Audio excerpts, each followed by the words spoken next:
ഒരു വിഷു കാലം കൂടിയും വരികയാണ്. ഇപ്പോൾ വിഷുവിനോടനുബന്ധിച്ചിട്ട് നമ്മൾ ആദ്യത്തെ സിനിമ മലയാളത്തിലെ ആദ്യത്തെ റിലീസായിരിക്കുകയാണ്.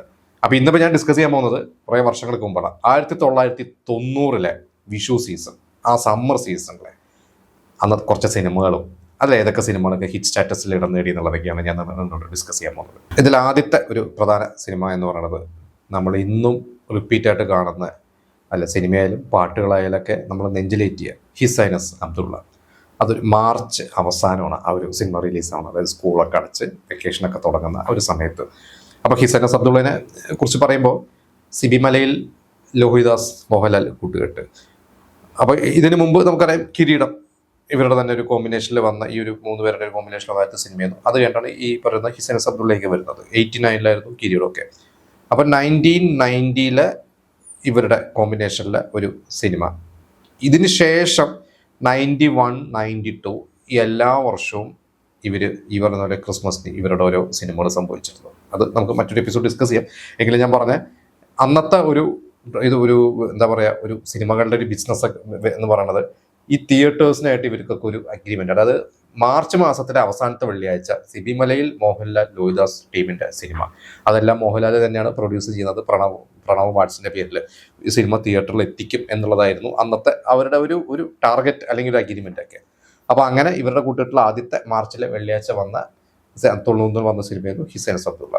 ഒരു സിനിമ നമുക്ക് ആ സിനിമയെക്കുറിച്ചോ അല്ലെങ്കിൽ അതിൻ്റെ മറ്റു കാര്യങ്ങളെക്കുറിച്ചോ നമ്മളൊന്നും പറയേണ്ട. രവീന്ദ്ര മാഷ് എന്ന് പറയുന്ന ഒരു മ്യൂസിക് ഡയറക്ടർ, എനിക്ക് തോന്നുന്നു അതിന് മുമ്പ് അതിന് ശേഷം എന്ന് വേണമെങ്കിൽ പറയും. ഈ ഒരു സിനിമയ്ക്ക് ശേഷമാണ് രവീന്ദ്ര മാഷിന്റെ വേറെ കുറേ തരത്തിലുള്ള പാട്ടുകളൊക്കെ നമ്മൾ 90കളിൽ ഇന്നും നമ്മൾ റിപ്പീറ്റായിട്ട് കേൾക്കുന്ന പാട്ടുകളൊക്കെ വന്നത്.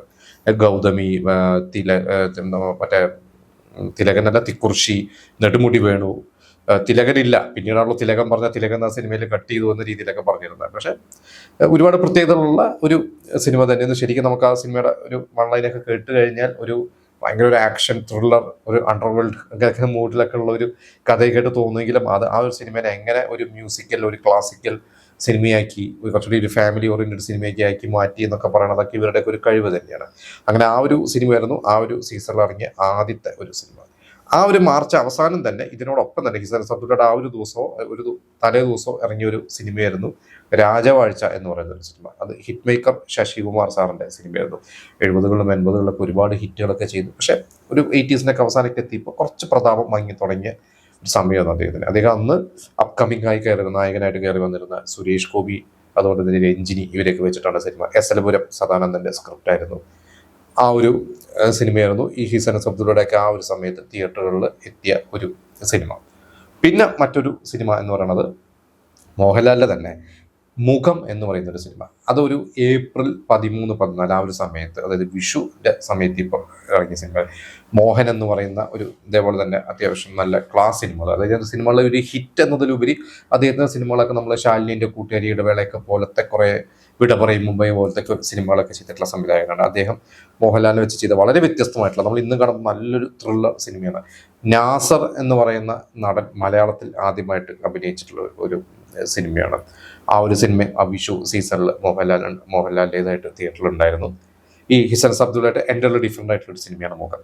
മറ്റൊരു സിനിമ മോഹൻലാലിൻ്റെ തിയേറ്ററിലെത്തിയത് ഇതിനെക്കാട്ടൊക്കെ ഒരുപാട് പ്രതീക്ഷയോടുകൂടി തുടങ്ങി കുറേ കാലം എന്താ പറയുക, പല പ്രശ്നങ്ങളിലൂടെ പോയി പെട്ടി കടന്ന ഒരു സിനിമ, കടത്തനാടൻ അമ്പാടി. അത് ഏകദേശം 86 ഷൂട്ടൊക്കെ തുടങ്ങിയ ഒരു സിനിമയായിരുന്നു. പ്രേം നസീറും മോഹൻലാലും ശ്രീനിവാസനും എല്ലാവരും ഉള്ള ഒരു സിനിമയാണ്. കൊച്ചിൻ ഹനീഫ ആയിരുന്നു അതിൻ്റെ സ്ക്രിപ്റ്റൊക്കെ. അന്നത്തെ എനിക്ക് തോന്നുന്നു ഏറ്റവും വലിയ ഒരു ബഡ്ജറ്റിൽ ഒരുങ്ങിയിരുന്ന ഒരു സിനിമ തന്നെയായിരുന്നു. കാരണം അന്ന് ആ സിനിമയ്ക്ക് കടത്തനാടൻ അമ്പാടിയൊക്കെ പ്ലാൻ ചെയ്യുന്ന ഒരു സമയത്ത് വടക്കൻ വീരഗാഥയൊന്നുമില്ല. കാരണം എനിക്ക് തോന്നുന്നു അന്ന് ഈ പറയുന്ന ഡെന്നിസ് ജോസഫും ജോഷിയൊക്കെ മമ്മൂട്ടീനെ വെച്ചിട്ട് ഒരു സിനിമ അന്ന് പ്ലാൻ ചെയ്തു. കുറേ സിനിമകൾ മമ്മൂട്ടിയുടെ പരാജയപ്പെട്ട് നിൽക്കുന്ന സമയത്ത് മമ്മൂട്ടിക്കിനൊന്ന് തിരിച്ചു കൊണ്ടുവരാൻ വേണ്ടി ഇവരൊരു വടക്കൻ പാട്ടൊക്കെ ആലോചിച്ച സമയത്ത് ഈ പറയുന്ന കടത്തനാടൻ അമ്പാടി എന്ന് പറയുന്ന ഒരു സിനിമ തുടങ്ങുന്നു എന്ന പറഞ്ഞപ്പോൾ ഇവർ ആ പ്ലാൻ, ജോഷി ഡെന്നിസ് ജോസഫ് പ്ലാൻ മാറ്റി പകരം ചെയ്തതായിരുന്നു ന്യൂഡൽഹിയൊക്കെ. പക്ഷെ പിന്നീട് കടത്തനാടൻ അമ്പാടി പെട്ടിയിലായി. പിന്നീട് അതിന് ശേഷം വടക്കൻ വീരഗാഥ വന്നു. വടക്കൻ വീരഗാഥ 89 ഇറങ്ങി ഭയങ്കര ഹിറ്റായിട്ട് മമ്മൂട്ടിക്ക് നാഷണൽ അവാർഡ് കിട്ടി. അങ്ങനെയൊക്കെ പോയ ശേഷമാണ് ഈ പറയുന്ന കടത്തനാടൻ അമ്പാടി വരുന്നത്. പ്രേം നസീർ 89 എന്ന വർഷം 89 ജനുവരിയിൽ നമ്മളെ വിട്ടുപോയി. ഈ സിനിമ പ്രേം നസീറിന്റെ മരണത്തിനും 1 വർഷം കഴിഞ്ഞ്, 1 വർഷം 3 മാസമൊക്കെ കഴിഞ്ഞിട്ടാണ് ഇറങ്ങുന്നത്. പക്ഷേ ഈ സിനിമ തിയേറ്ററിൽ ഇറങ്ങിയിട്ട് ഭയങ്കര പരാജയമായി പോയി. അത് സാജ് പ്രൊഡക്ഷൻസ് എന്നുള്ള പ്രൊഡക്ഷൻ കമ്പനി, എനിക്കൊണ്ട് അതോടുകൂടിയൊക്കെ തന്നെ അവർ ആകെ തകർന്നു പോയി. ഇപ്പൊ അവര് ഇപ്പോഴും ഉണ്ട്, അദ്ദേഹം എന്റെ പ്രൊഡ്യൂസർ ഉണ്ട്, അദ്ദേഹം ഇപ്പോൾ ആവനാഴി സിനിമയൊക്കെ പ്രൊഡ്യൂസ് ചെയ്ത പ്രൊഡ്യൂസറാണ് അദ്ദേഹം. ഇപ്പോൾ ആവനാഴി റിലീസ് ഒക്കെ കഴിഞ്ഞ വർഷമൊക്കെ ചെയ്തിട്ടുണ്ടായിരുന്നു. അങ്ങനെ മോഹൻലാലിൻ്റെതായിട്ടുള്ള ഈ ഒരു സിനിമകളും പിന്നെ മമ്മൂട്ടിയുടെ ആയിട്ട് ഒരു സിനിമ എന്ന് പറയുന്നത് മിഥ്യ എന്ന് പറയുന്ന ഒരു സിനിമയാണ്. അത് ഐ വി ശശിയുടെ ഒരു സിനിമയാണ്. എനിക്ക് എം ടി തന്നെയാണ് അതിന്റെ സ്ക്രിപ്റ്റ്.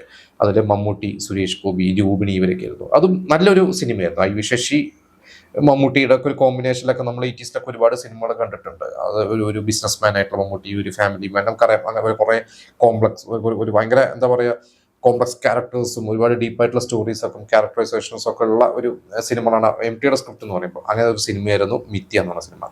പക്ഷേ ഈ പറയുന്ന 5 സിനിമകൾ, ഈ 5 സിനിമകളിലും ഹിസൈനസ് അബ്ദുള്ളയെന്നു അന്ന് തിയേറ്ററിൽ ശരിക്ക് ഹിറ്റായ ഒരു സിനിമ. ബാക്കി സിനിമകളൊന്നും തിയേറ്ററിൽ വിജയിച്ച സിനിമകൾ. എനിക്ക് തോന്നുന്നു മിഥ്യ എന്ന ഒരു ആവറേജ് പോയി തോന്നുന്നു, നഷ്ടം വന്നിട്ടില്ല എന്ന് തോന്നുന്നു.